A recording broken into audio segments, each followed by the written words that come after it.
L'inclusion suffisante de la femme dans la gestion de la chose publique, c'est l'objectif de la session de dialogue dénommée Mardi du développement, organisée par le PNUD et CAFCO, placée sous le thème « Réussir avec les femmes leaders, c'est réussir la paix du développement de la RDC ». Dans son mot d'ouverture, Jean-Pierre Liaou a posé le diagnostic et démontré que partout à travers le monde, les femmes leaders agissent pour l'amélioration et le progrès de la vie en société, s'alignant ainsi dans la vision du chef de l'État qui s'est clairement affiché dans la politique de la masculinité positive. Le VPM Jean-Pierre Liaou a démontré les efforts fournis pour garantir les mêmes opportunités aux femmes et hommes dès leur entrée dans l'administration publique. Le développement intégral de la RDC nécessite une nouvelle approche qui doit nécessairement inclure suffisamment la femme dans la gestion de la chose publique, ainsi que le souhaite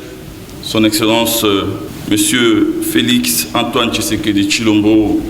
président de la République, chef de l'État, qui a clairement affiché sa volonté dans ce sens depuis son avènement à la tête du pays. Les réflexions stratégiques qui découleront de cette session devront stimuler les combats pour la représentativité de la femme dans les postes de responsabilité. Nous devons redoubler d'efforts pour créer un environnement où les femmes peuvent exceller dans n'importe quel domaine sans se heurter à des stéréotypes qui, par ailleurs, appartiennent à un autre temps. C'est pour cette raison que, en ma qualité de gestionnaire attitré de ressources humaines de l'État, j'ai mis en place au sein de mon cabinet une commission spéciale chargée de l'élaboration d'une véritable